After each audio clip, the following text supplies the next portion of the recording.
Everyone and welcome back to my YouTube channel. और आज हम स्टार्ट करें आर्टिकल 207 ऑफ इंडियन कॉन्स्टिट्यूशन से। ठीक है, तो the first thing in this article 199 of Indian constitution ये रहा। ठीक है, इसमें क्या बोला गया था कि कोई भी बिल, फाइनेंशियल बिल कैसे बनेगा या फिर कोई भी बिल को कैसे कंसिडर किया जाएगा कि वो एक मनी बिल है। तो कोई भी बिल अमेंडमेंट, एनी बिल और amendment which is related to sub clause A to F of clause 1 article 199, कोई भी ऐसा बिल या फिर कोई भी ऐसी अमेंडमेंट जो कि रिलेटेड है किससे, आर्टिकल 199 के क्लॉज 1 के ए टू एफ क्लॉज पे। ठीक है, अगर इससे रिलेटेड है तो ये जो बिल है, ये देखो लेजिस्लेचर में तो इंट्रोड्यूस कैसे होगा, लेजिस्लेटिव असेंबली में हो सकता है, लेजिस्लेटिव काउंसिल में तो हो ही नहीं सकता।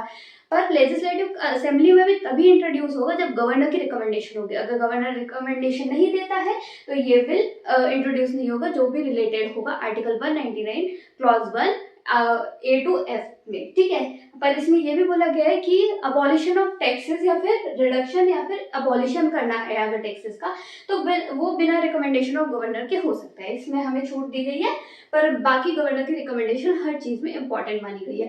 अब ए टू एफ आर्टिकल में क्या है ये आप मुझे कमेंट करके बताएंगे। 199 के क्लॉज 1 के ए टू एफ में क्या है वो आप मुझे को कमेंट करके बताएंगे। और अभी थोड़ी देर पहले पढ़ा था आपको।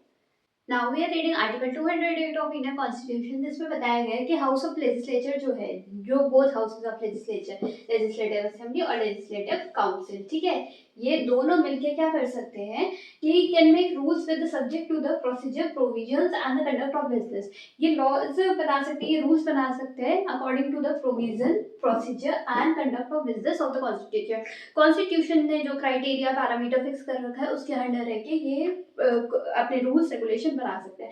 अब ये क्या शो करता है, एक तो अथॉरिटी शो करता है कि एम्पावर करता है ये स्टेट लेजिस्लेचर को, अथॉरिटी शो करता है उसके ऊपर कि इंडिपेंडेंट है, वो ऑटोनॉमी है, वो खुद से चला सकती है। एज वेल एज ये रेगुलेट करता है प्रोसीजर ऑफ कॉन्स्टिट्यूशन और कंडक्ट ऑफ बिजनेस को भी एक अंदर क्राइटेरिया में रखता है कि इंटरनल क्राइटेरिया है वो बहुत ही स्मूथ फंक्शनिंग करे, किसी और पावर का मतलब यूनियन की पावर एक्सीड न कर पाए स्टेट पे, तो उसका भी दिखाता है। That's all for Article 208 of Indian Constitution. Let's move to 209 of Indian Constitution article.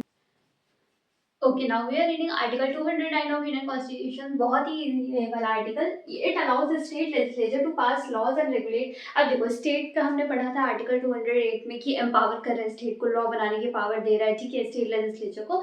तो अगर स्टेट लेजिस्लेचर को ये भी अलाउ करता है टू पास लॉ को पास करना, as well as to regulate the budget वाला, ठीक है, फाइनेंशियल मैटर कोई हो गया या फिर कोई एप्रोप्रिएशन बिल से रिलेटेड कोई चीज हो गया या फिर कोई लॉ हो गया, तो उसके लिए भी पावर करता है स्टेट लेजिस्लेचर को कि वो इस पे रूल पास कर सकते हैं, लॉ बना सकते हैं या फिर रेगुलेट कर सकते हैं। ठीक है, किन किन 3 बेसिक मैटर्स है, एक तो लॉ का कोई मैटर हो गया, कोई रूल का, या फिर कोई फाइनेंशियल हो गया, या फिर एप्रोप्रिएशन बिल से रिलेटेड हो गया। अब देखो अगर 208 में हमने पढ़ा कि 208 में प्रोसीजर है, उस प्रोसीजर के अंदर रह के एक लॉ पे फॉर्मेशन होगी। पर अगर आर्टिकल 209 में कोई ऐसा लॉ आ गया जो कि कॉन्फ्लिक्ट कर रहा है आर्टिकल 208 के प्रोसीजर से, तो कौन सा लॉ प्रिवेल करेगा, ये हमारे पास क्वेश्चन उठेगा। तो इसमें बोला गया है कि न्यू लॉ प्रिवेल करेगा। देखो लैंग्वेज पढ़ते हैं, if new law pass by under article 209, अगर 209 में से कोई नया लॉ पास हुआ है जो कि कॉन्फ्लिक्ट में है with the procedure of 208 article, तो then the new law will prevail. ये जो 209 में जो नया लॉ बन के आया है वो प्रिवेल होगा। That's all for article 209 of Indian constitution. अब पढ़ते हैं 210। Okay, now we are reading article 210 of Indian constitution, जिसमें बताया गया है कि लैंग्वेज के प्रोविजन क्या होंगे जब स्टेट लेजिस्लेचर की बात करेंगे। ठीक है, तो इसमें बोला गया है कि बिजनेस एंड लेजिस्लेचर प्रोसीडिंग, जो लेजिस्लेटिव प्रोसीडिंग और जो बिजनेस कंडक्ट ऑफ बिजनेस होगा किसी भी स्टेट लेजिस्लेचर का, will be conduct in official language of the state. या तो स्टेट की जो भी कोई ऑफिशियल लैंग्वेज है, जैसे तमिलनाडु की ऑफिशियल लैंग्वेज तमिल है, राजस्थान की ऑफिशियल लैंग्वेज अभी तो कुछ है नहीं, पर पिटीशन लगा रखी है राजस्थानी लैंग्वेज के लिए, पर वो होगी भी नहीं। बट यहाँ पे हमारी प्रोसीडिंग मोस्टली हिंदी या इंग्लिश में होती है। ठीक है, तो या तो लेजिस्लेटिव असेंबली की जितनी भी प्रोसीडिंग्स है या फिर कंडक्ट ऑफ बिजनेस है, या तो वो हो जाएगा official language of the state में, और अगर ये वो नहीं होता है, ऑफिशियल लैंग्वेज कोई है नहीं, तो हिंदी में होगी या फिर इंग्लिश में होगी। ये खत्म हो गया। इसके बाद स्पीकर ऑफ लेजिस्लेटिव असेंबली होंगे वो, और जो चेयरमैन ऑफ लेजिस्लेटिव काउंसिल होंगे वो किसी भी मेंबर को अलाउ कर सकते हैं कि वो अपनी नेटिव लैंग्वेज, अपनी मदर टंग में बात कर सकता है, एड्रेस कर सकता है हाउस को। ठीक है, that's all for article 210 of Indian constitution, जिसपे बस लैंग्वेज के बारे में मेंशन था। इसके बाद हम चलते हैं 211 पे।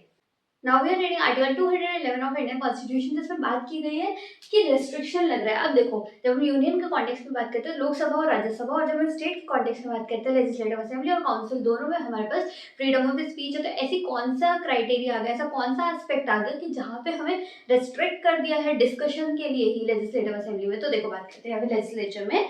तो रेस्ट्रिक्शन ऑन लेजिस्लेचर, लेजिस्लेचर के ऊपर रेस्ट्रिक्शन है फॉर डिस्कसिंग, क्या डिस्कस करने के लिए, the conduct of supreme court, कोई भी काम सुप्रीम कोर्ट का, चाहे कोई डिसीजन हो गया, कोई जज का हो गया, फिर किसी भी चीज का हो गया, या फिर high court, also including the high court of that state, of that same state, या फिर कोई और स्टेट, ठीक है, हाई कोर्ट, सुप्रीम कोर्ट और उस स्टेट का कोर्ट, ठीक है, उसी लेजिस्लेचर के स्टेट का कोर्ट भी, ठीक है, इन सब के ऊपर या तो कोई भी डिस्कशन फॉर डिसीजंस हो गए, ठीक है, सुप्रीम कोर्ट ने कोई डिसीजन दिया, हाई कोर्ट ने कोई डिसीजन दिया, या फिर उसके ऊपर जज का कोई कंडक्ट हो गया, या फिर उसके अलावा डिस्चार्ज ऑफ देयर ड्यूटीज का कोई काम हो गया, ठीक है, उसके ऊपर कोई डिस्कस करने की पावर नहीं है लेजिस्लेचर के पास, वो नहीं करेगा और रेस्ट्रिक्ट है ये ऑफेंस माना जाएगा अगर वो डिस्कशन करते हैं।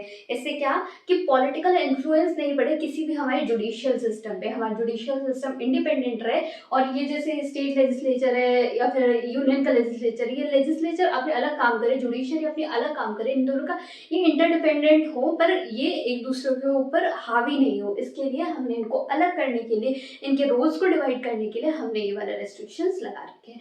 आर्टिकल 211 में इतना ही है, अब हम 12 पे चलते हैं। Okay okay, now we are reading article 212 of Indian constitution. देखो 212 तक हमारा ये स्टेट लेजिस्लेचर कंप्लीट हो जाता है, उसके बाद एक 213 आर्टिकल बचता है जिसमें ऑर्डिनेंस पावर्स है गवर्नर, तो वो हम एक लॉन्ग वीडियो में अलग से अच्छे से डीपली समझेंगे, पर अभी हम ये हमारा लास्ट आर्टिकल है, फिर उसके बाद हमारा बिल्कुल नया टॉपिक स्टार्ट होगा, ठीक है। तो 212 में वो पढ़ते हैं, ठीक है, वैलिडिटी ऑफ एनी प्रोसीडिंग, किसी भी प्रोसीडिंग की वैलिडिटी को क्वेश्चन नहीं किया जाएगा, will not be question in the court, court में उस चीज को, किसी भी वैलिडिटी ऑफ अ प्रोसीडिंग को क्वेश्चन नहीं किया जाएगा, क्योंकि जो प्रोसीजर है उसमें इरेगुलरिटी है।